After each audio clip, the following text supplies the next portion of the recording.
Well, thank you for getting me an Italian dinner on Friday. It was delicious. We went to this place called Obica, and I had a lot of buffalo mozzarella, which is amazing. I had a pizza. I had some antipasti. Is that what they call that? Antipasti? I think so.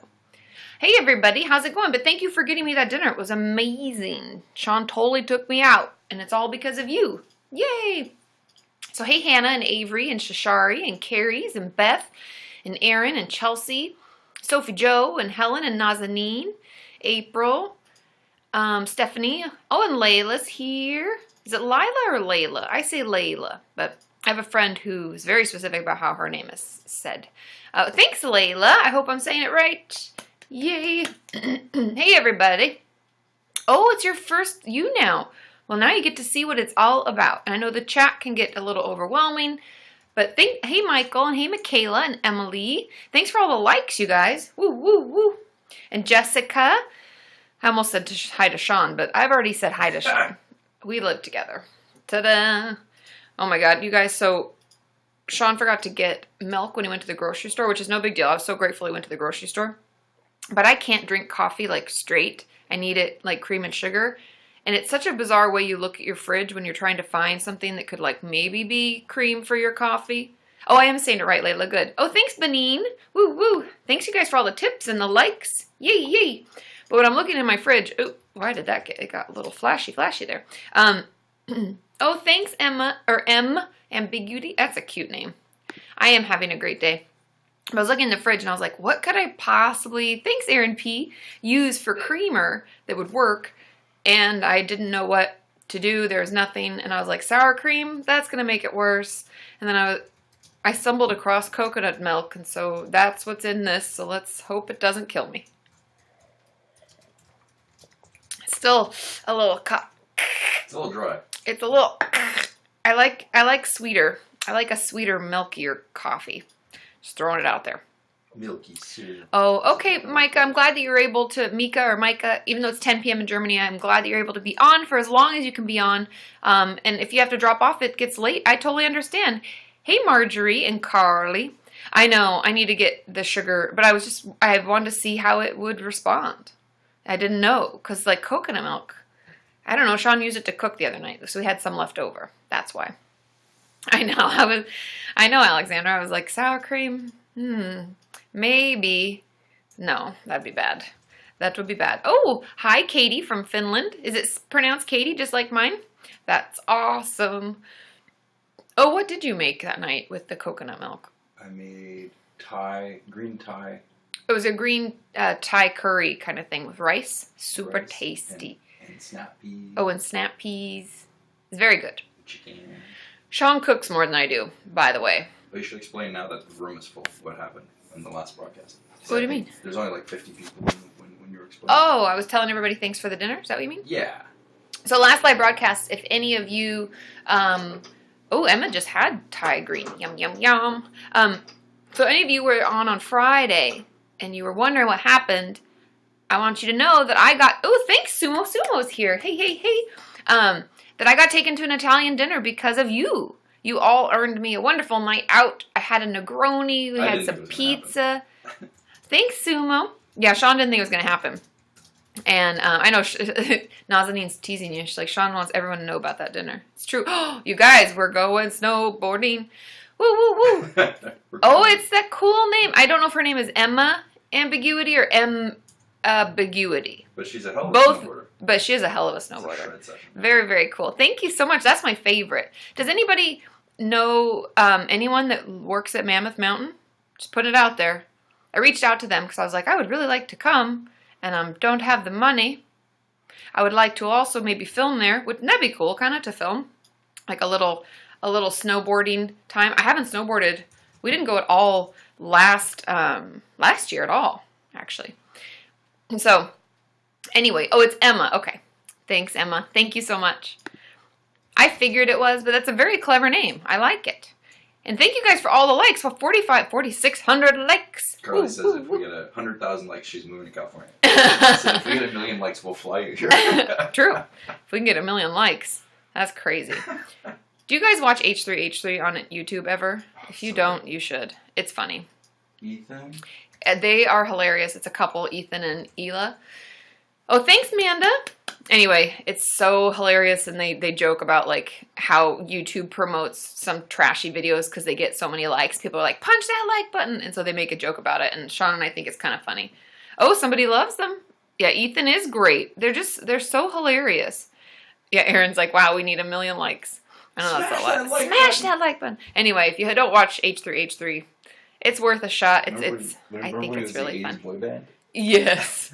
Oh my God, you guys. There's so many things we could talk about. I could have a whole thing just about their show because we love it so much. So, oh, no, you don't see me? Does everybody see me?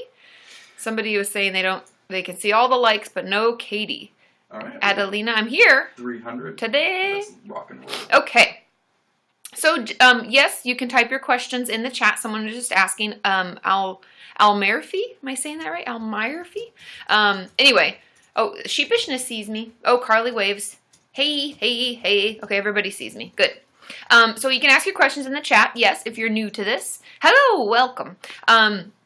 I have a mental health channel on YouTube. My name is Katie. Thanks for tuning in. But you can ask your questions in the chat. And I also do a segment where I guest people. So you can hop into the guest. We already have 13 people waiting if you want to be on live. And I try to do my best to toggle between all of those things, as well as I have a Patreon account that really just helps me do what I do. It actually makes all of this possible. If I was an old TV show, I'd be like, and this YouNow Live is brought to you by Patreon. Thanks, Patreon. You know, it comes across the screen. Doodly-doo. So I go over. Oh, someone's in Texas. Hey. So that's what Patreon is. It's a way to give back to your creators who create videos for you. Nothing changes if you're not able to give, but you get some extra bonuses if you do give. Anything from $1 to, you know, however many dollars you can afford. And you get charged once a month. Everyone's is a little different. Some people get charged per video. Mine is just getting charged. Oh, Sean gave me 50 bars. What? No, I didn't. What? Oh, no, I did. I'm sorry. I hit the free spin. He free spins a lot. Anyway, and so that's kind of how Patreon works. Also, as a side note, do you guys want to hear something really cool? Are you ready? Drum roll. I normally would hit my computer, but then that would probably make the whole like thing shake. Okay, so really exciting. Thanks, Alina. Exciting news is that my friend Courtney got a screen printer. If you don't know what that is, that means that we can make t-shirts. You guys, we can make t-shirts. Like whatever we want. And so I'm thinking that I'm going to create a new level in Patreon. If you haven't gone over and checked out all the levels that are there are a lot of different levels, and you can honestly pay whatever you want. You could pick between. I just picked some little, I guess, segments to break it down so you get different bonuses and different gifts from it. I know, with squirrels on them, right? Oh, yeah. Oh, yeah. Oh, yeah. As long as it's not anything that would be like well, I guess if no, we'd have to make sure that it's like our own creation.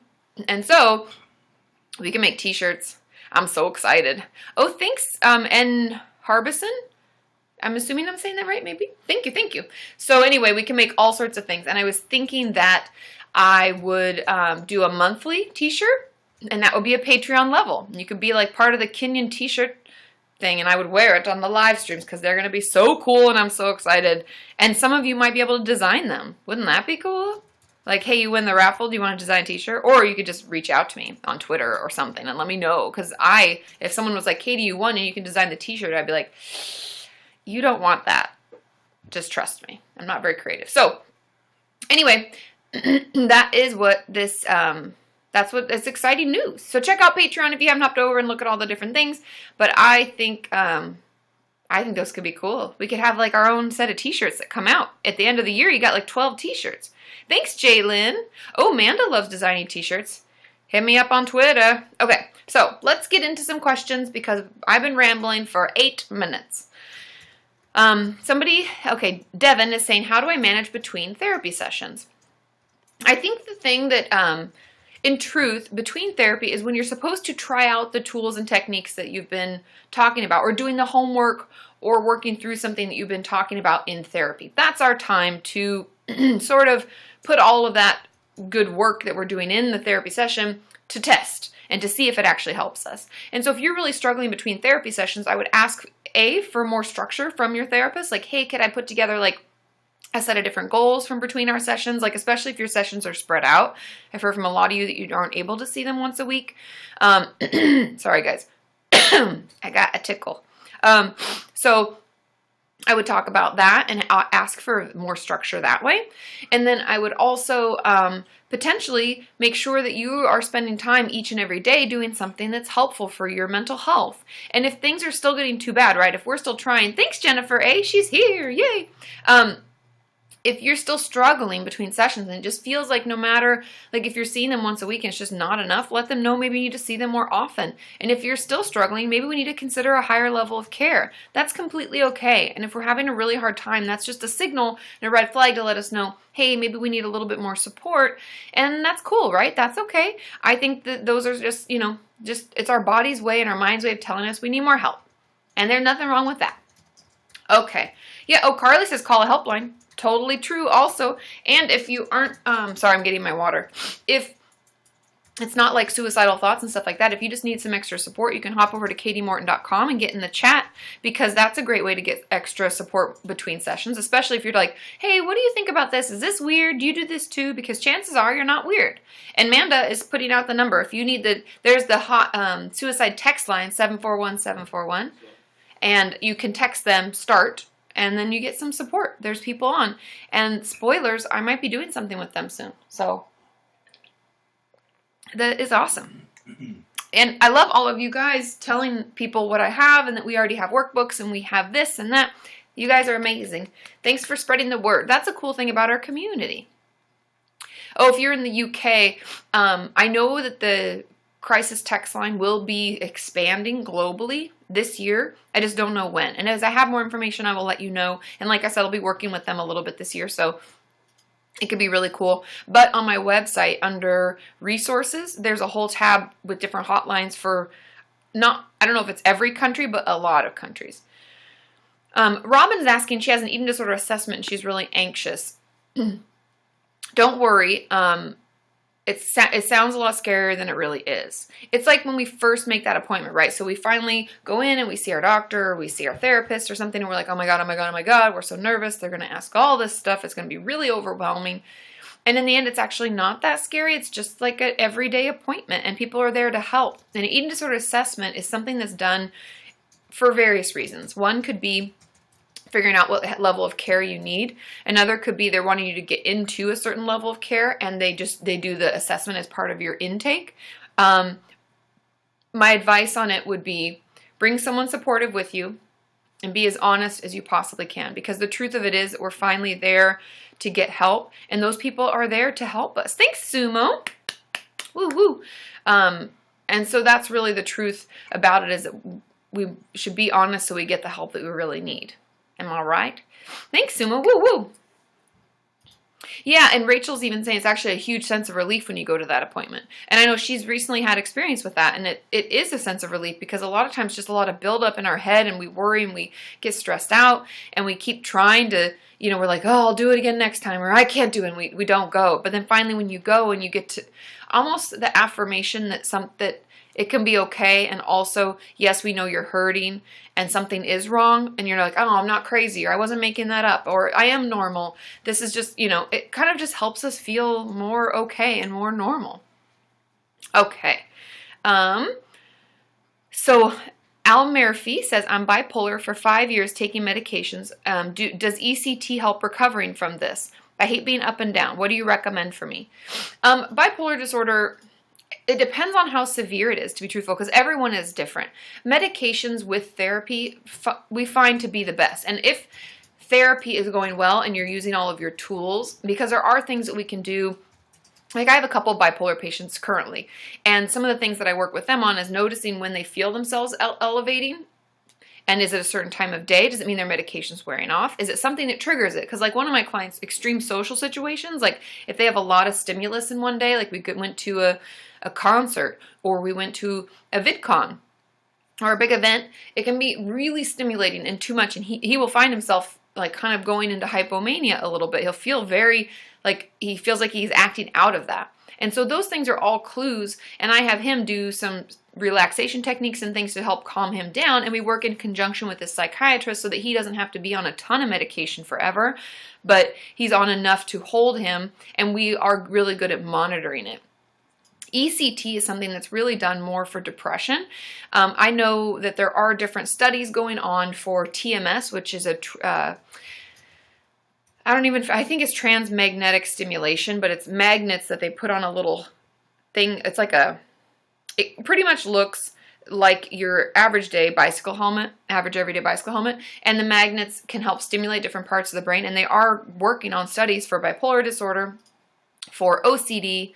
It's already been approved for depression, and then I believe there's one more, but I don't know if it's anxiety. Anyway, there's things like that are going on too. So know that there are other options out there. I wouldn't recommend ECT for bipolar, but if your treatment team is, I would hear them out and I would ask questions. ECT is like a last resort in truth. For most of my clients, I haven't had a client that's had ECT in a long time. So yeah, I would continue to take the medication. I would continue to have conversations with your treatment team about it. If you have any adverse side effects from medication, bring that up also. But know that there are a lot of options out there, and working with a therapist and a psychiatrist gives you the best result.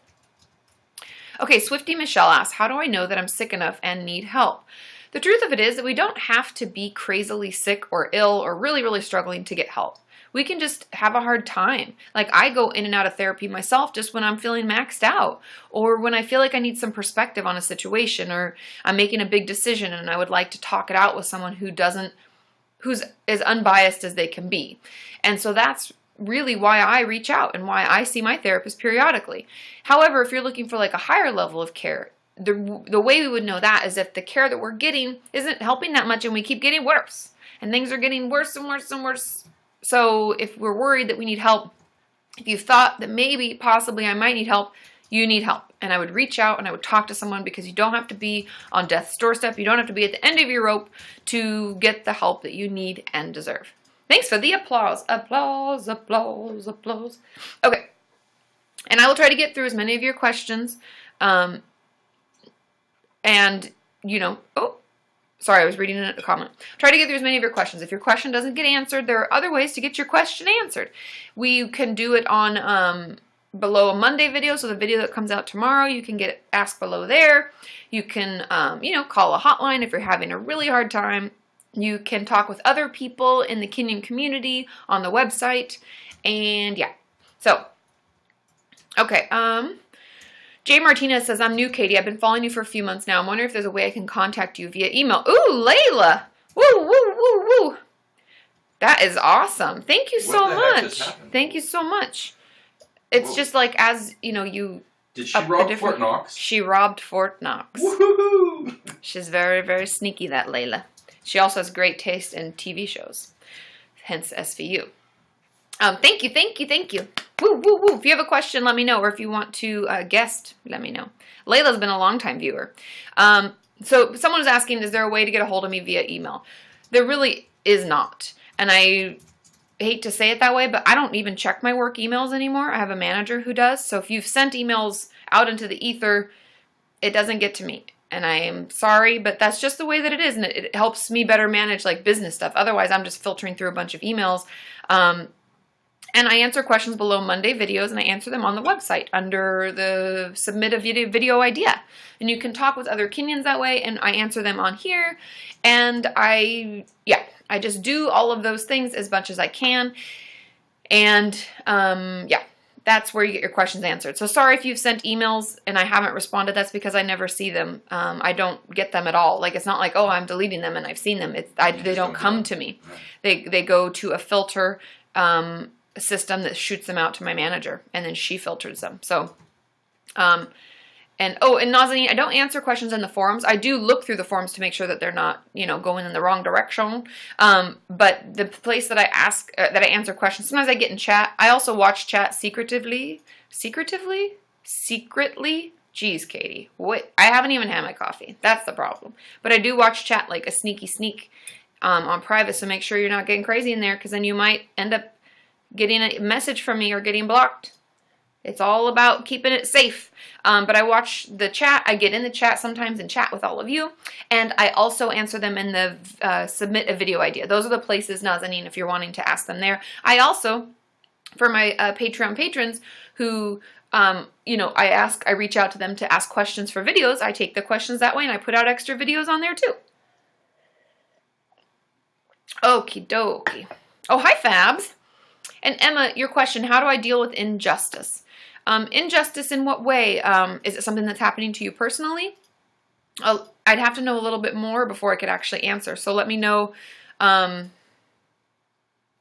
going on a little bit better and I could talk more about it.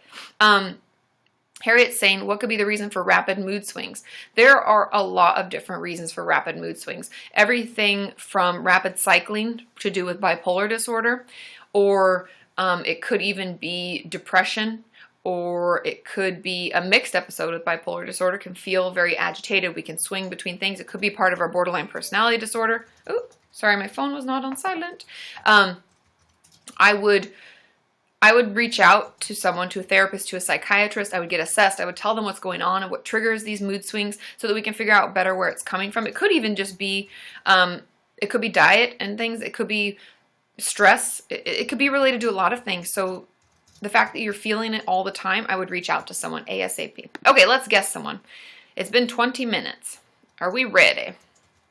Okay, let's catch up with Jennifer A. She has been on before, you guys. Do you remember her? Let's see what she's up to.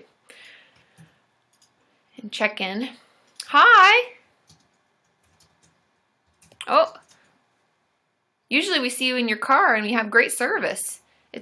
Can you hear me and see me? Maybe she sleeps with her eyes open. I like the kitty cat is super cute. Jen, we can try again later. Yeah. But it's not letting you. You're frozen. I can't even hear you at all. Okay. I know this place, the chat. Oh, thanks, Emily. Woo, woo, woo. I know the chat does need spell check. Am I right? Okay, let's try to guess someone else, and then I'm going to go over to Patreon and answer a couple of questions there. Okay, Alexandra, are you ready? I don't think we've had her on before. You can guess. Yes, everybody can guess. I try to go in order. Hi, Alexandra. Hi. Hi. Oh, we have her on. How are you? What's going on?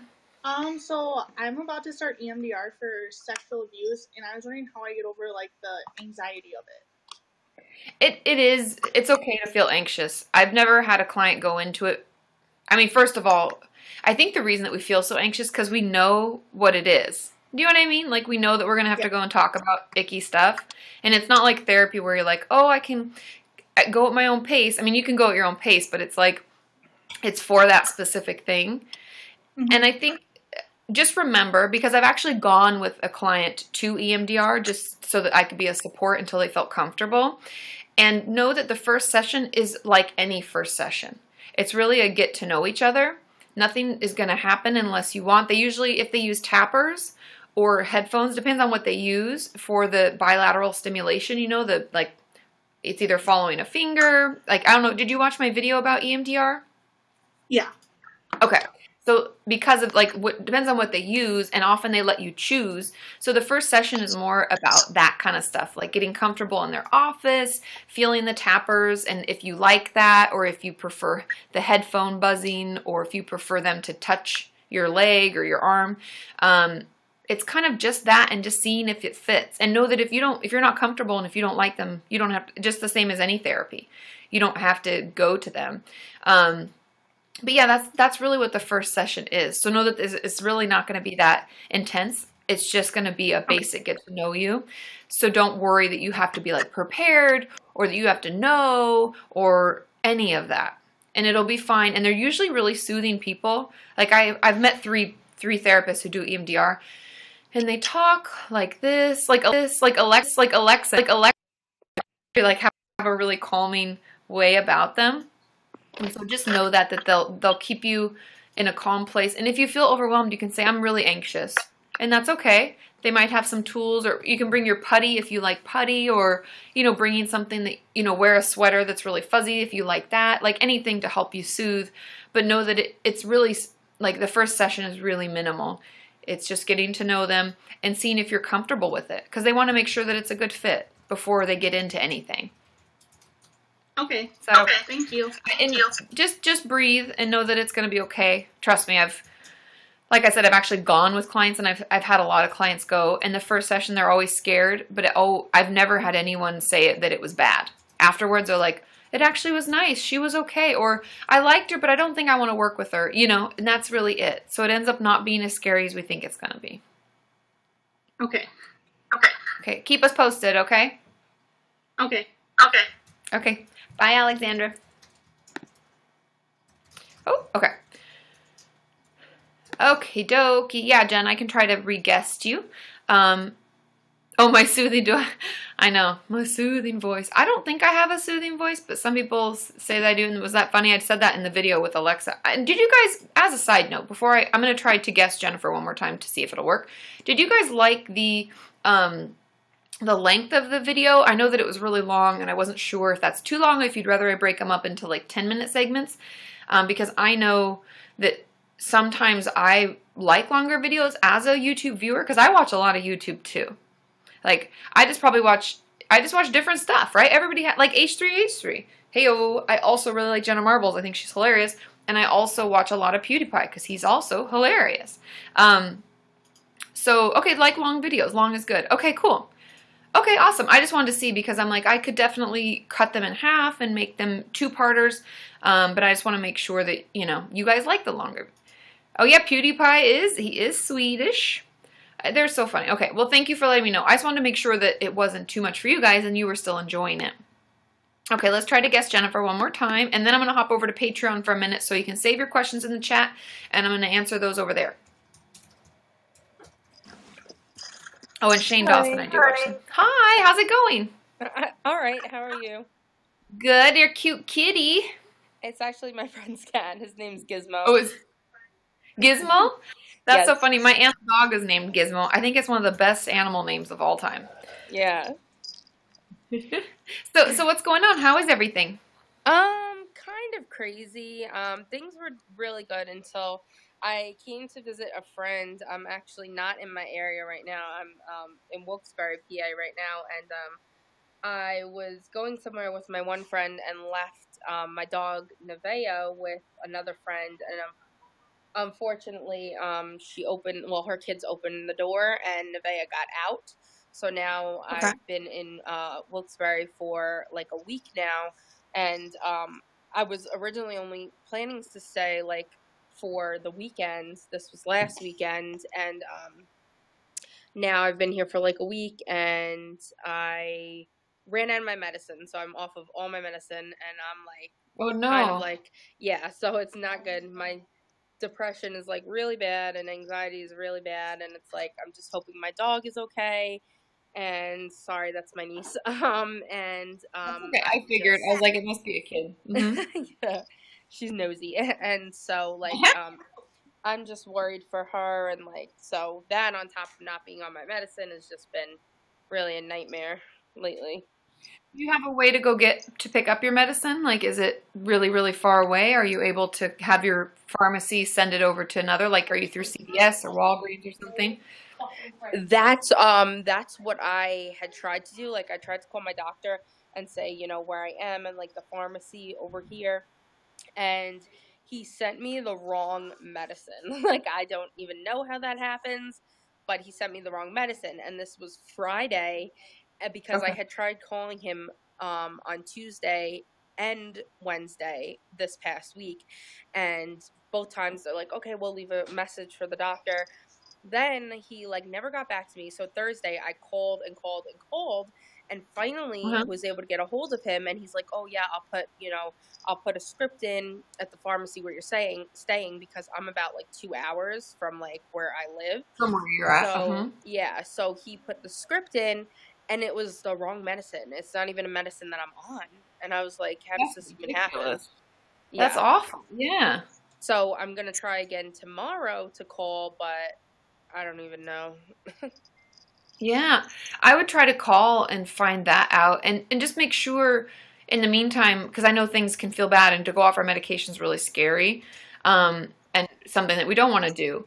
but I would definitely reach out and try to get the medication. If not, maybe it's worth making the trip because it's for your own well-being and taking time to take care of yourself, you know, because it is stressful and like all that's happening and everything, and you're worried about stuff, and you know what I mean? Like, we need to make sure that you're taking time for yourself, but that time might be, I need to get in the car and drive the 2 hours and get my medicine because this is crazy.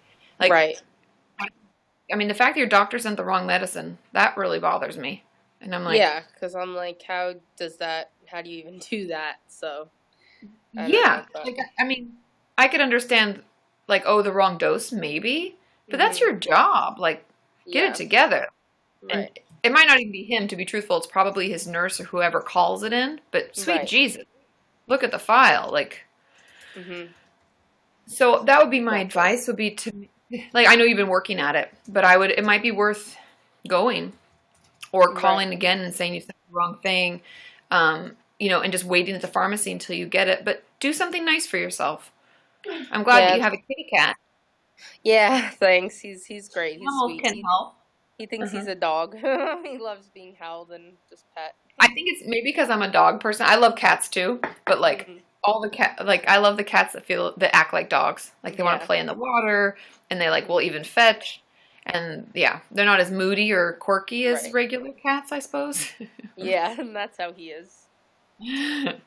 Well, keep us posted, but that would be my advice, is to go get the medication, because that's why you're feeling like total shit, you know? It's because of that. And you could try to call first and say, hey, you sent the wrong thing. Right. And if they're like, okay, we'll get that turned around right away, be like, I need to pick it up today. If they can't do that for you, then I would make the trek. Right. Yeah. And thank you. Call her today or something. Do something nice, okay? Yeah, thank you so much. Yeah, good to see you. Good to see Gizmo. Thanks. Okay, have a good Sunday. You too. Bye. Bye, Jen. Bye.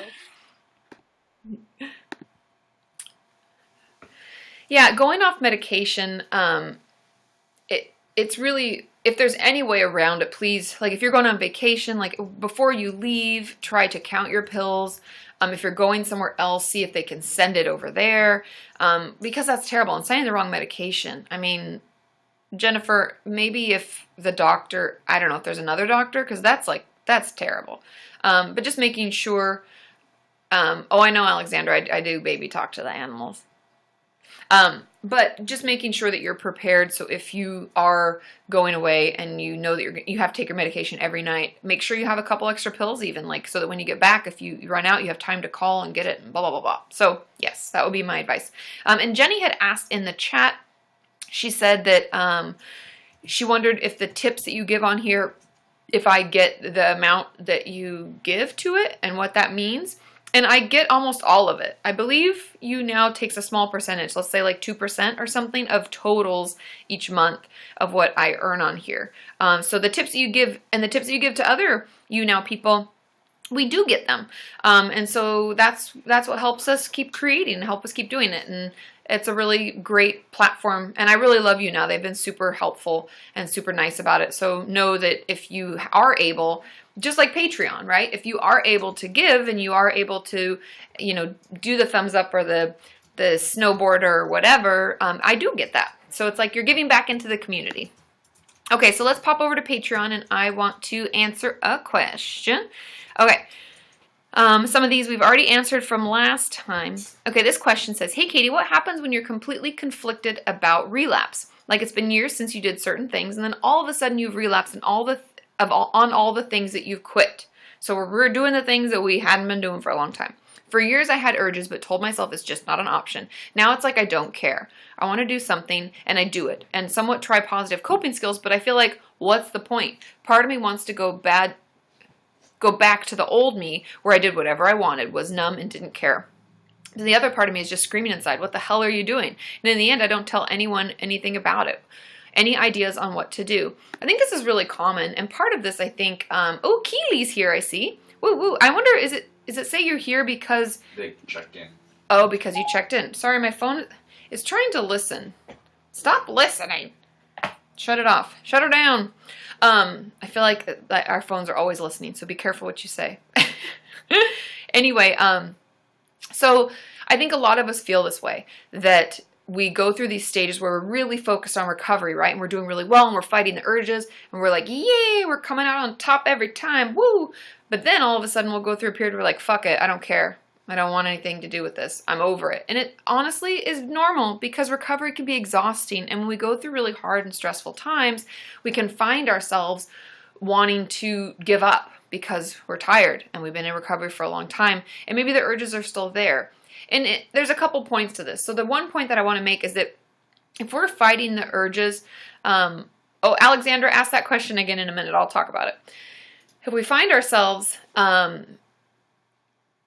not getting better and the urge is not going away or lessening, that means that we need more help and we need more support, okay? And so that would be what I would recommend, is if you find the urge is still there after years of not actually acting on them, you should get more support and more help, because whatever the reason for those urges is still there and still bothering you.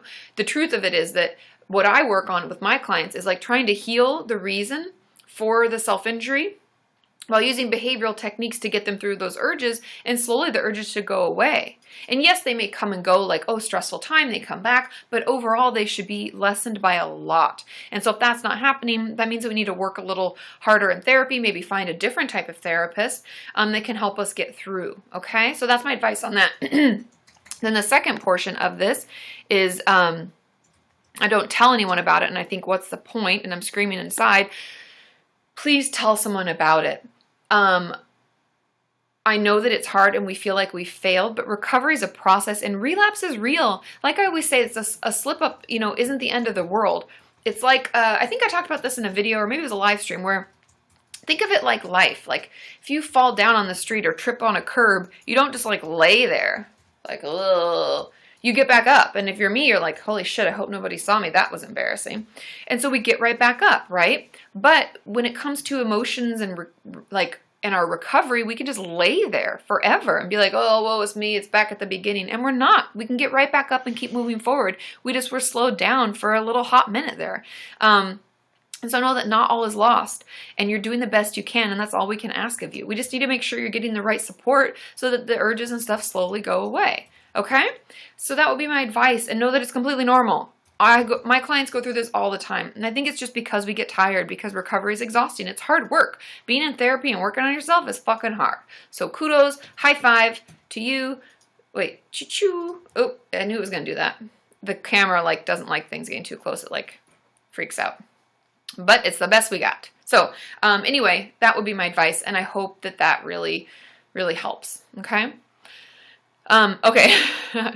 Yeah, exactly. Emma says process, not perfection, and that is the truth, right? Okay, so we've had a couple questions about the phantom doorbell, and it's still, Alexandra asked, and then I think, was it Shashari? Somebody else asked. I didn't see the name, but I know it started with an S. The phantom doorbell. Yes, it's still, so the other day, what day was it, Sean? It was in the morning. And it was 8 a.m. or whatever. Oh, man, that sucks. It was 6 times in a row. Boom, boom. Oh, thanks, Layla. It was boom, boom, boom, boom. We're are you fucking kidding me? And I don't know how, somebody had tweeted me. Thank you for who tweeted me. I'm going to try to figure it out today. It's on our to-do list. You have those to-dos around the house, clean the carpet. I did that yesterday. If you guys don't watch me on Snapchat, you're missing out on exciting content such as carpet cleaning. Thanks, Amanda. I hope that answer was helpful. But yeah, the phantom doorbell is alive and well, and I'll try to capture it on Snapchat someday soon. Okay? Thanks, Simply Jenna. Ooh, you guys, 15,000 likes, and we're number 1 on advice. I see that. And then it said I think we're number 90 in top broadcasters. Do you guys see the number? Does it show you all the time? It just comes across the screen every once in a while. Okay, let me have a little sip of the coffee. I'm gonna go get some coffee too. You want some coffee? You good? I don't know. I don't have any creamer. Oh. I'm high maintenance, you guys, when it comes to my coffee. Okay. Oh, 60-something. Thanks, Amanda. Oh, you guys are so sweet. Number one in their hearts. Okay. So Simply Jenna says, tips for racing thoughts after therapy. Sour cream. I know, Alexander's the sour cream. Sour coffee. Is that a, how there's Mexican coffee and Turkish coffee? Maybe that's desperate coffee. Racing thoughts after therapy. In truth, this is my advice for that, and I know that we want more tips and tools for it, but the truth is that you're probably ending therapy too abruptly. You need more time to wind down. And every client's different. Like, I have clients who I start winding down like 20 minutes before we're going to end, especially if it's a really hard and charged session. And I try to slowly start changing the subject to lighter topics, like, and how would that project go at school or work? And then, did you end up getting your apartment cleaned? And, you just ask random questions that are a little bit lighter. I would tell your therapist that after therapy, you find you have extreme racing thoughts and you don't know what to do, and ask if you can start winding down a little earlier. Oh, we're number 84 on Top Broadcasters. It just came across. So that would be my advice for that, would be to ask them to do that. Oh, Dawn to Dusk is here. Hey, Erin. And so I would say that to them, and hopefully that will help, because that's very normal, especially if it's like we're right in the middle of something, like, okay, our time's up, which I never really say, by the way, but some people do. But if they say that and you're like, oh shit, okay, you like leave, of course you still have all this stuff going on, and so you probably just need a few, like maybe 5 extra minutes of them like calming you down and helping you, because yeah, like Quirky M says, great question, I feel like I have a panic attack when I leave. And so letting them know that can help us like wind down for you and give you enough time. And we'll try different times. Like, you can let them know, maybe can we just do like 5 extra minutes before, so we're, like, so I can be a little calmer and we can talk through it and like, round it all up and like, I don't know, give tools if they have any, or techniques depending on what you're working on. That could be really helpful. And if 5 minutes isn't enough, then we extend it to 10 and we just try and find out what the sweet spot is for us. Okay? I'm going to answer another question on Patreon, and then I'm going to guest one of you. Okay?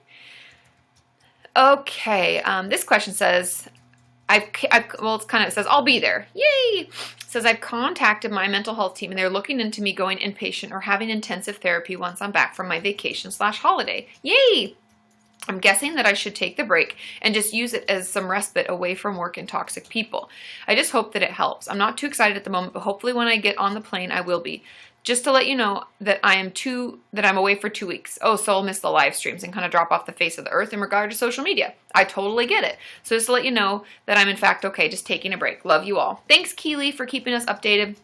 I'm glad that you worked that out. I'm glad that you talked to them and that you are, getting the help that you need. We've talked about Keely's issue before, where she felt like, things just weren't getting better and she was wanting to give up and she needed more help and they weren't getting it for her and she wasn't sure what to do and what her next steps were. So I'm glad that you got the help. I'm glad that you're going. I'm glad that everything is working out. You take the time. Don't worry. We'll be here when you get back.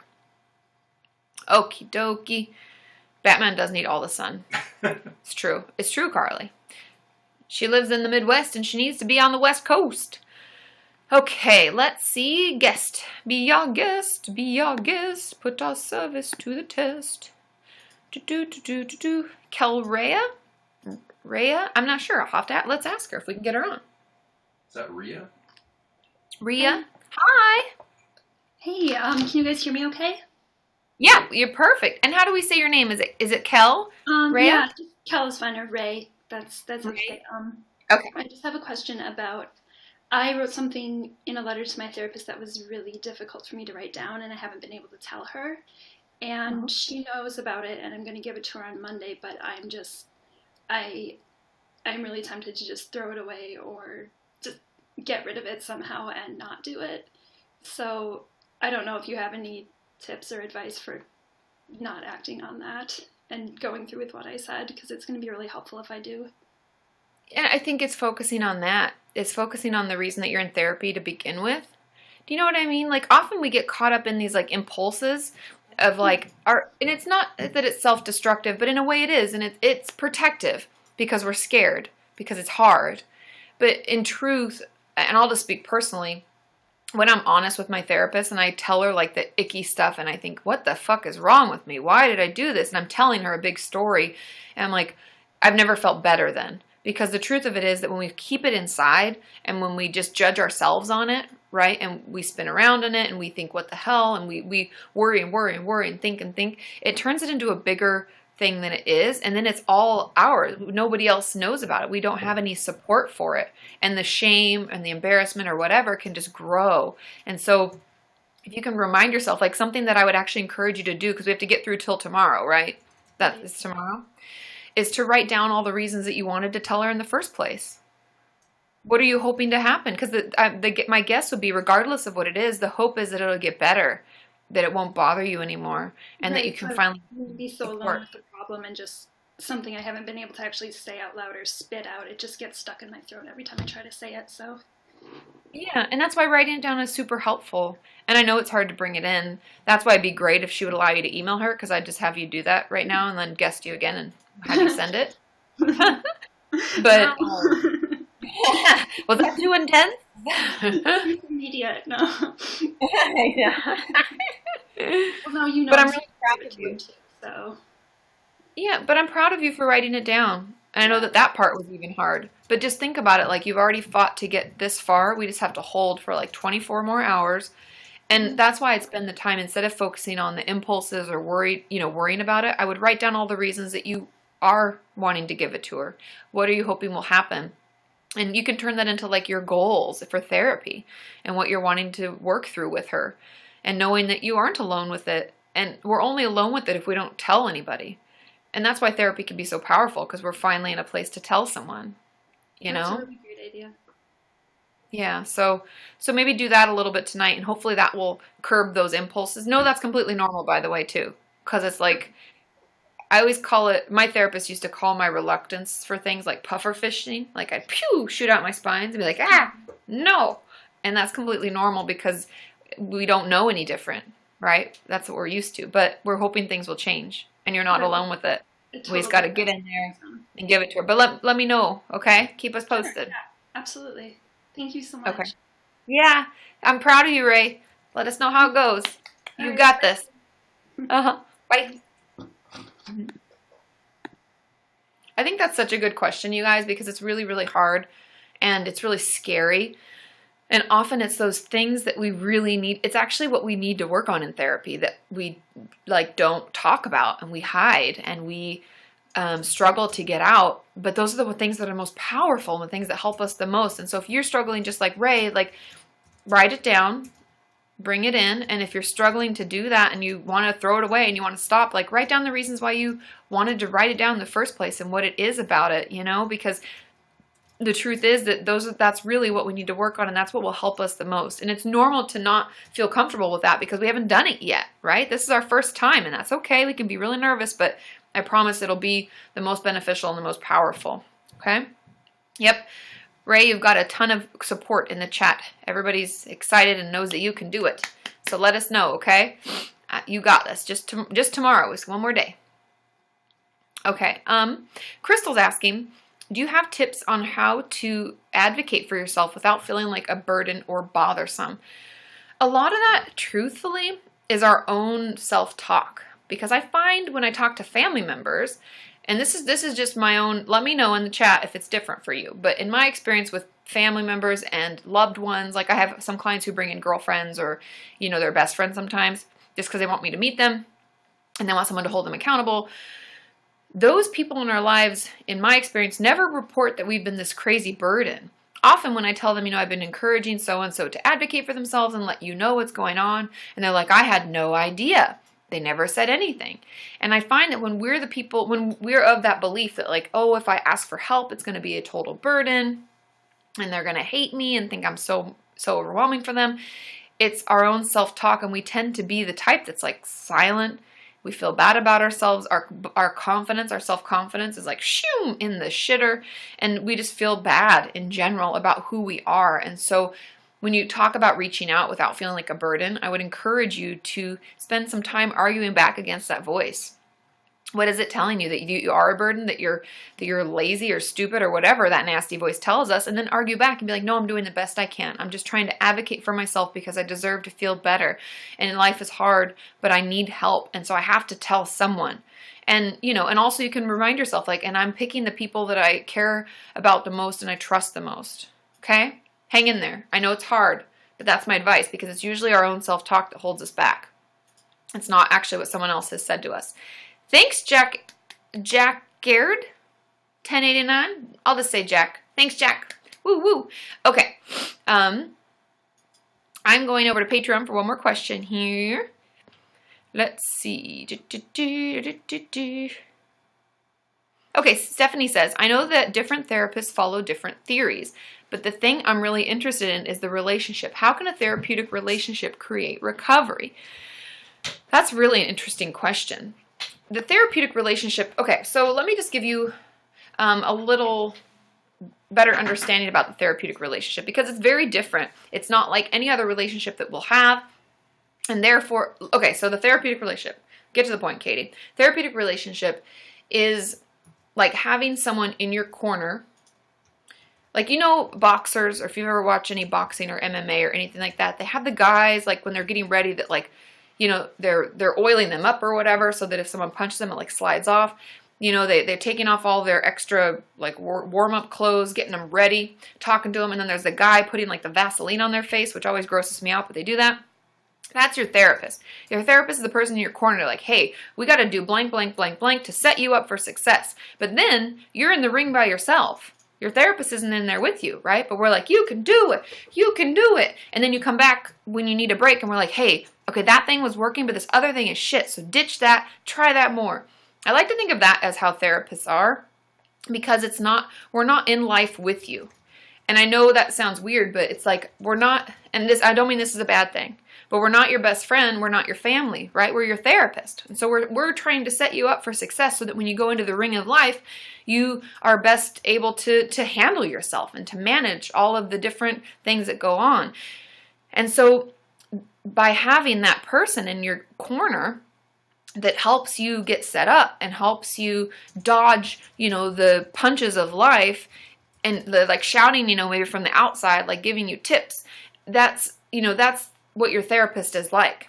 And I think that creates recovery, because sometimes we don't even know, we can't even see what's happening when we're in that ring, because we just get lost in it. It's overwhelming. We don't have any memory of what it looked like, or the tools that we were using that worked or didn't work. And having someone that when we get back out of the ring and we talk to them, we're like, yeah, that was really hard. And we're like, yeah, that wasn't working and this was working. That's what really helps. And that's what creates recovery, because without it, we often lose sight and we don't know how to help ourselves properly all the time. And that's not because we're less than in any way. It just really means that we all need some outside perspective and some extra support. And so that's why a therapist and a therapeutic relationship creates recovery. And that's honestly how it differs from other relationships in our life.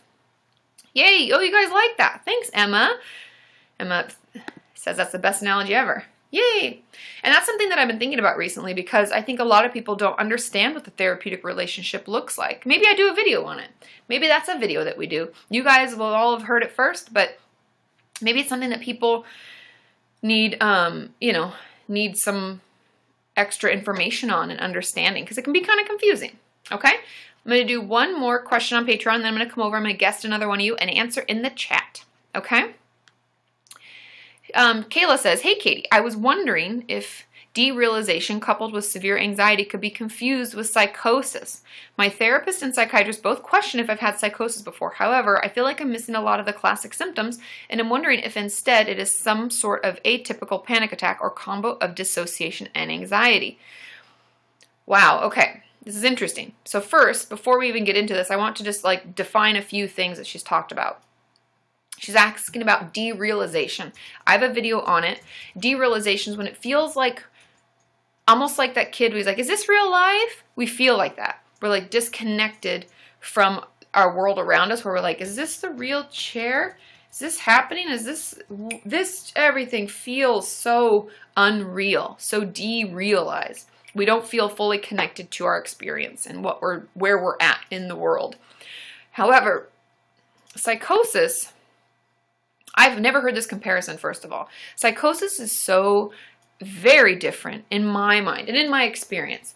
I used to work in the hospital in an inpatient ward where people would come in floridly psychotic, and we'd have to medicate them and find them a discharge plan to a place to take care of them and get them on a medication that works for them long term and all of this stuff.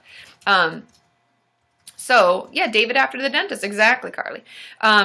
Psychosis is when we hear things that aren't there. We see things that aren't there. We have delusions and hallucinations. Delusions are firmly held beliefs. That would mean, like, no matter what you tell me, I'm telling you that Jesus speaks to me through this coffee. And I don't care how crazy that sounds. I don't care how much, factual research information you have to prove otherwise. I believe Jesus is talking to me through this coffee. And I know that sounds really, that sounds ridiculous. And you're like, Katie, that of course, you know, they would know that that's not true, but they literally believe it wholeheartedly. And so delusions are, you know, they're just really firmly held beliefs no matter what we say. That's so different. Psychosis is so different. So for the person who asked this, Kayla, if you have heard things that no one else hears, I would encourage you actually during this time to do what I call reality testing. And I used to have a lot of my psychotic patients do this, because if I hear something and I struggle with psychosis, I should ask Sean, hey Sean, did you hear that too? Or is that all in my head? And he can say, yeah, I heard the doorbell ring even though no one's there. And I'd be like, oh, phew, okay, it wasn't my psychosis. And so it's something that we have to do in order to make sure that we aren't seeing things or hearing things that aren't there, because to us and our experience is going to be so real. And so I would encourage you to do that, to do some reality testing with someone that you love and care about and who cares about you, and then decide whether or not it's psychosis for you, because I don't think derealization and severe anxiety, it can feel like we're drowning and dying. That's like severe anxiety, and derealization would be so disconnected because it's too much. That would be extremely uncomfortable, but I don't think that's psychosis. But the way to find out would be to do that reality testing, okay? Okie dokie. Let's answer a few more questions. I know the coffee comments are hilarious, you guys. I think the Kenyans are we should have our own coffee brand. Oh, you guys like coffee? Yeah. Maybe that's something that I try to work on. A monthly. Monthly coffee? Better than monthly t-shirts? I don't know. I do love coffee, you guys. It's funny because I love Nespresso. That's our machine Sean got for me 2 years ago. Yeah. And maybe, I don't know. I always laugh because I'm like, I don't do any branded stuff. If you guys haven't noticed, I'm not sponsored or anything. I'm not bougie. But I always think, I'm like, man, if I could get, like, I'm like, does anybody work at Mammoth? I would totally do a video for them because I love them so much. And so I have a feeling that if I ever did branded stuff at all, first of all, I'll let you know completely, but like it'd have to be things that I already love, like Nespresso or something. So we could totally work on that. Alexander says, as long as it doesn't involve frickin' sour cream. True that. Although I also came out with my own creamer. It's called Sour Katie. Gross. Okay. Oh, Carly, are you asking for grounding techniques for dissociation? Or are you telling someone? Let me know, because I can offer those. Okay, I'll work on it, Emily. I'll try to get some coffee sponsorship. Katie's special brew. That'll be awesome. But Carly, let me know if you wanted me, yeah, don't put sour cream in my coffee pot. Oh, that's a cute song. But I don't know if you, let me know, Sean. Did she want me to give up grounding techniques? Because there are a lot of them we talk about. Okay, someone said please talk about them. We talked a lot about them in the video I did with Alexa, the one that came out last Monday. And it depends on, so dissociation comes out of the freeze state. And that's something that Alexa really taught me, is that, because I thought it could come from either. And I learned with you. I learned right along. Like, that's not my specialty. Like, trauma and dissociation and stuff isn't something that I work with on the regular. It's things that I've seen and heard and researched and read about myself, but it's great for me to learn more about how it's treated and where dissociation actually comes from. And so Alexa taught us that when this is our resilient zone in the middle, like when we're you know, doing good, we're having a good time. And then up above is like when we're hypervigilant, the fight or flight response, and then below all of that, below is the cutoff, like dissociative freeze zone. And so what Alexa had said, the best things for grounding techniques when it comes to that could be any movement at all. I have some clients do this where they run their thumb across all their fingertips, and I have them start wiggling their toes. That's why putty can be great, because if you just keep the putty moving, that can really help keep movement, because freeze tends to be like, it's not safe to move. I can't do anything. I'm just going to sit here and I can't even, you know, I can't wiggle my toes. And so keeping putty moving can really help. Also, she talked about like trying to make eye contact with someone that you care about or someone that you love. And that's why she said having people send you like videos of hearing their voice, seeing their face. Do you remember that? And she was saying that that's a really helpful thing. Also, something that can soothe is having a sucky candy or gum. And maybe that's something that you have in your mouth while you're in therapy if dissociation is something that you struggle with. Those are just a few that come off the top of my head. And so I think that that could really, really help. And some grounding techniques don't work, Maureen, and we have to try different ones for us because everyone's going to be different, right? And everyone is going to have things that work and don't work. But rewatch the video with Alexa, and I'll actually ask her for some more, and I'll try to put together a video that's just grounding techniques. Everybody had asked for that video, but I knew that video with Alexa was coming out, so I wanted to see if those were helpful because I'm happy to just do, you know, a video specifically on grounding techniques where I roll through them. Maybe I act them out and show you what they look like. So yeah, hopefully that will help, but I'll reach out to Alexa and get some more from her. Okay? Let's see. Let's be our guest. Oh, we tried to get her on before, I think. Abithal? Did I say that right? DK. Where would that be, you guys? DK. Denmark? Denmark? Or is Yeah. that DE? DE is Germany? I don't know. Like Deutsch? Deutschland? That's just fun to say. It's not connecting. I know she waited last time. Yeah, Julie and, oh, Denmark. Maureen says yes, it's Denmark. Yeah, DE is Germany. Be our guest. Be our guest. Hey. Oh, yay. Hey. Hey. It's a great connection. We just had to be a little patient. And it came through. I have a really bad connection. I'm sorry. No, it's perfect now. It just took a minute. It just tested our patience. But now it's great. So what's going on? I'm glad this worked this time. Oh god. Yay. My anxiety is like really acting up right now because That's okay. I can hear my heart beat. But I actually have a question. I'm soon starting college and I have schizotypal personality disorder. And I know you haven't made anything about it. Because no, it's coming actually. I'm filming it in my next go, so it'll come out in February. Oh, okay. Because I've been doing a lot of research and stuff, and I don't feel like I fit the bill, but I do. People say I do, but I don't feel like it. And what is it that you feel different? Like, what are the things that you feel you're like, I don't do that? Is it enough that you don't think you should have the diagnoses? It's like stuff like I got to know they have weird beliefs. And I don't have weird beliefs. The max weirdest belief is because I had one that was all my feelings were fake. Gotcha. Okay. And that is not that weird because it looked like OCD and I got diagnosed with OCD first. And so I don't feel like I fit the bill and I'm shaking. It's okay. Breathe with me. We'll be okay. We've got time. There we go. Yeah. And also that social anxiety. People say to me, yes, you do have it, but I don't feel like it. It's like people see it, but I don't see it. Yeah, and there's two sides to that. It's okay. I think it's great that you speak up and you tell them I don't think I have this.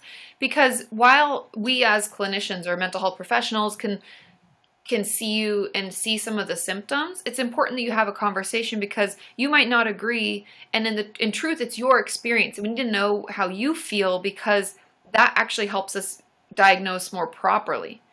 But that's the thing. I've been going through the system for a year, and at the end, it ended up with this because nothing fit me. Oh, and schizotypal's it's not like a catch-all by any means. It honestly, like the short of it, for those of you who are wondering what it is, it's almost like when everything is just a little odd. We can have odd beliefs. Things don't feel like they're real. Everything's a little yeah, odd. I have that a lot. That's in a nutshell what it is. But I'll put out a video in more detail. Okay, because I really am. But the question I actually have is like, because right now I am on medicine. I'm an antipsychotic. I don't know why, but I'm on it. But it helps on it's Abilify. It helps on my moods. And I'm an antidepressive. And it really helps on my anxiety and But the thing is now I'm starting college and I'm in the middle of treatment. And this treatment we have in Denmark is they follow you with a therapist. And then they have a doctor at the place, and then they have a social guidance person and everything. It's like It's like they It's a follow lot. you. Yeah, like a But full group. yeah, the full group. It's kind of a clinic, and I'm there, and I don't feel like I fit in, but it's another story. And Okay. but and then the thing is, I have to be there once a week. I can choose to do 2 times a week or 3 times a week. Okay. And now I'm starting university, and I'm scared that I will Do you relapse. do you not have time to go there as Yeah, much as you? because Is there a way? And I'm just asking because I don't know. Is there a way to make sure you always have time for it? Like, can you take one class less? Does that work? no, because the classes are laid out. Oh, it's like you're part of a program and this is what you take, kind of thing. Yeah, Okay. Well, I would talk to your team about it and see if there are other, like, peripheral resources that you can have access to because you're going to be missing some of the support, and see I what else. do have their number. Like I have the right to send messages to them all the time. Oh, then use that and see if that helps. Like, when you're having a hard time, don't hesitate to send a message. That's what they're there for. And they have the feelings with the wrong ideas with my feelings are wrong, so I can't Yeah, that it's message. like not warranted or I shouldn't. And Yeah. I think you definitely should. That's what they're there for. That's why they've created it. But I would talk, if you're able, next time you see them, talk to them about this. Let them know. And maybe, I don't know if they do this, but maybe they would reach out to you once a week or Okay. so. Just to check in, Because because it's normal to be scared when we're going through a transition and to feel like we don't have the same support. I But went a year without doing shit, so yeah, and now you finally have it and you're like, oh, you're questioning yourself. Like, yeah. If I'm even ready. It just happened. Like I just went, I'm gonna try. I got in. that's so exciting though. So we'll give it a try, right? We're going to try at university. You reach out to them as needed. And worst case scenario is we need more support and we're not ready for university just yet. And so we take a break and we do more Okay. work. That's okay. There's Yeah. nothing wrong with that. You can take a leave from school and come back. You're already in. You just have to let them know what's going on. And you can Yeah. always come back. Yeah. That's true. I can always do that. And plus you get support too from the Exactly. state, so Yeah. it's not. It's just No, I'm not really scared, and I'm also really anxious now. And normally I don't feel that much. Yeah. You did it. You were good. You came on. It was fine. Yeah. Everybody's super supportive and everything. So keep us posted. Let us know how it's going. Yeah, I'm follow each Friday at least, and now I'm Okay. gonna try to be there every Sunday too, because actually I think it's really fun. I've been following for you since 2014. Oh, wow. Yay. So yeah, if it weren't for you, I wouldn't have searched for help. Actually, I would not. So thank you. Yeah, no, of course. I'm so happy. I'm proud of you for reaching out. I know how hard it can be. But now Yeah, you're getting support, right? And it yeah, can feel a little hopeful. And that's yeah, good. Yeah. Well, keep us posted, okay? yeah. I will. Thanks for guesting. Someone said tell her to contact the disability services. Oh, at and somebody university- said to contact your disability services. What? at her university because that's Oh, what she did. at and your- she now takes 3 classes instead of 4 or more. Oh, she talked to her the disability office in her university to let them Yeah. know, and they let her lessen her classes, even though it was outside of the program. Oh, that's a good idea. I'm Yeah. gonna see what I can do, because they said to me maybe I will get how do you say, a mentor Yes. that follows me through Yep. through the studies, because or else I would just drop out, and that's not a good idea. No, and I think as long as we tell them what's going on, it sounds like they'll be able to help. Yeah. So So that's I'm cool. just Yeah. really scared. That's it. It'll be one thing at a time, right? We just have to try. We're just going to Yeah. try. We're going to reach out. And I think contacting your disabilities office could really help. That's awesome advice from our other Kenyan, because now she's only taking 3 classes instead of what they'd set her up for. So, Okay, good. I'm gonna try that. I'm gonna see what I can do. okay, great. Well, keep us posted. Thanks I for will. guessing And and trying thank again. you. Of Yeah, I course. will. Okay. Bye. Bye, Annie. That was so cool, you guys. Thanks for your wonderful advice. Ugh, love the Kenyans' advice. And Layla, I think it's Layla. She said she has to go. Bye. Thanks for tuning in. I know I always run over a little bit on the time, you guys. Thanks, Manda. And I got some new Patreon patrons. I get email notifications, and I get super excited when I see them. Yay! And so thank you to all. I think it said Beth. I think Beth is new Patreon patron. So thank you, Beth. And I know there were others that came through. It's because they come across on my email. I don't want to get too, distracted. Thanks, Emily. Okay. God is my guide says, I wonder, a few weeks ago, hold on, we'll answer that in a second, but first we got a snowboard. Dang, that's a good shred Thanks, session. Jalen. I love the shred sessions. This is like my favorite. Thank you, thank you. Woo, woo, woo. It's snowing so much, by the way, in Mammoth right now. It's been crazy. Thank you, Jalen. You, woo, woo. It's been like so snowy that they had to do all this stuff to stop avalanches from happening. Super serious. Okay, who was that? I was looking for the question. Okay, I wonder, a few weeks ago we were talking about misophonia and you said that you would look into it. Have you had time for that yet? I'm not sure if there's a specific thing about misophonia. I have a video about it. My memory's not serving me. Maybe there's something specific. Let me know. I'll put the link in that. Yeah, Sean's going to put the link to the video that I created about misophonia. Thanks, Manda. And so let me know. Oh, when are we collaborating with Lily? I'm working on it. Carly. She's busy. She's very busy. It's true. That girl, I think there's like 3 Lilies. I gotta be honest. I know, there's got to be like 3 Lilies. Has anybody watched Multiplicity? One of my favorite old movies back in the day. I think she must have clones of herself. She's super busy. Also, she's a lot shorter than I thought. When I met her for the first time, I was like, I feel super tall.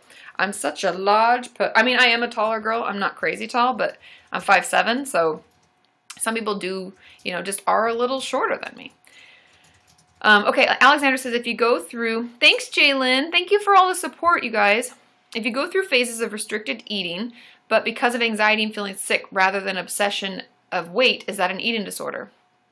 Truthfully, there are a lot of ways that we can control our food when it doesn't have anything to do with the eating disorder, when it's due to anxiety. Like, I've had clients who have panic attacks and make them throw up, and they're like, am I bulimic? And I'm like, are you using the throwing up as a way to cope with it? And they're like, I can't even help it. It just happens. If it's not due to any control or you're not using it to cope, if you're not if you're not using food to cope with something else, then it's not an eating disorder. And that's how I differentiate it. But I would talk to your doctor. I would talk to a therapist to make sure you're getting properly diagnosed, because there's a lot of follow-up questions that I would have as a clinician before I would make that decision. I hope that helps, Alexandra. And this is another question that I get a lot. And it says, what can you do if you don't feel like you want to get better? It's very normal to not want to get better. Why is that, you might ask, Katie? Because... What kind of voice is that? It was my audience voice. My audience was asking me questions. The truth of it is that feeling like shit and having a bad time is normal. We're used to it. It's comfortable. We don't worry about it. We're totally, it's like, well, I know what to expect, right? But getting better, working on ourselves, challenging that is scary. Because feeling good, having good things happen, can feel weird and bad, and we can think that we don't deserve it, and it can cause all these other things. And so, I think that is, I think it was a British voice, Fabs. Don't ever ask me to imitate or, do different voices. I don't do well with that. But that's why we don't want to get better, is because being sick is normal and it's something that, we're used to. And so know that that's completely okay, but that doesn't mean that we don't need help or that we shouldn't reach out. Sorry, I just thought I kicked my water and was like, oh no, but I didn't. So I would definitely reach out. Know that it's okay to not want it right now. Sometimes we have to fake it till we make it. And I know people hate that phrase and hate it and are like, ugh, but it's the truth. Sometimes we have to just take the action, even if we're like, I don't know what I'm doing and this doesn't feel good, but I hope that it makes me feel better. That's the song. That's the jam. But stick with it. It'll help you feel better in the end, okay? Now, what was I going to do? Oh, okay. We're finished. The time is up, but I wanted to talk to you a few things. Sean made notes for me so I don't forget, and I almost forgot all of them. I think I was supposed to do this a lot earlier. Oh, thanks, Katie D. Woo, woo, woo. Okay. VidCon, for any of you who are wondering, I'm going to have a video coming out. Surprise! But you won't know when. Make sure you're subscribed and you have your notifications on. Pew! There's going to be an extra video. But I'm coming to VidCon Anaheim, for those of you who wondered. So if you want to come to California, any of you who need a vacation, come hang out with me. I'm going to be doing a bunch of mental health panels, a lot of which is to be determined at this point in time, but I will be doing them. And also, the really exciting news is that I'm coming to Amsterdam. I know many of you know, but I am on so many things, you guys. I've never felt so fancy in my entire life. I got this email this week that was like, hey, we want you to be part of the keynote speech. We want you to do this and moderate this panel. And then also talk about this with these ladies. And it's super, super cool. And it's all because of you and our community. And the fact that we've raised so much awareness for mental health, and now I get to do it overseas. So, come to Amsterdam and come hang out with me. There are so many panels and so many things, and I will be doing a meet and greet. That has to be determined yet. But I will do it, and I will meet you, and you can hear us all talk about it. It's going to be so cool. I don't even know what else to say. But you can go get your tickets, and let me know you're coming, and I'm excited to meet all of you. It's going to be so cool. And I will be coming around in different parts of Europe. Stay tuned. Sean and I need to still plan the rest of our trip, but I'll try to come to major city centers so that the most of you that can get there can come and meet me, and we'll do some meet and greets. And yeah, I know that we're coming to Germany. That's something that has been decided. I don't know which city. We'll probably go to Berlin, I'd assume. Maybe? I don't know. Sean and I'll have to figure it out. But I'll let you know. Follow me on Twitter for all those updates. But obviously, once I have everything solidified, I will be posting all of that. I'm also coming to Austin, Texas on the 24th. 23rd. Anyway, I'm going to put together a meetup in Austin, Texas. It'll probably be on like the 24th in like the morning, afternoon. So if you're in that area, I will let you know. Follow me on things. I'm going to post all of this stuff. Also, and I know this is just a lot, you guys. I'm sorry. There's also playlist. I haven't heard back from them to confirm that I'm coming, but I've come to their events last year. So those are cool VidCon, or not VidCon, those are cool YouTube events to come and meet me and to see people and hear people talk about important topics. And I know a lot of you reached out about Australia. I'm working on it. Hopefully we'll know in the next like couple weeks if it's going to happen. But please, if you can, if you're in Australia, email. Sean has an email so that you can email them to tell them that you want them to bring me out. Because they sent out their first round of invites. It's just their first round. Not all is lost. They might invite us. They might bring me out. And then I would love to maybe get some extra funding to be able to travel around Australia, talk at different schools or different medical facilities. Thanks, Emily. And just raise awareness. Because I would just love to come to Australia and see all of you wonderful people. But yeah, so Sean... Also, they can tweet if they use your handle and yeah. VidCon. Okay, so Sean's helping me. He says you can tweet using my handle, like tweet at me, and use the hashtag VidConAU, like VidCon Australia. And so, yeah, hopefully we can, travel more this year. My hope is to meet more of you and to talk at more schools and just raise awareness and make it a more engaging conversation. And so I'm trying to be really creative and really pushy about funding. And I know that, like, a lot of YouTubers, are able to travel more. And, we're just working on it, right?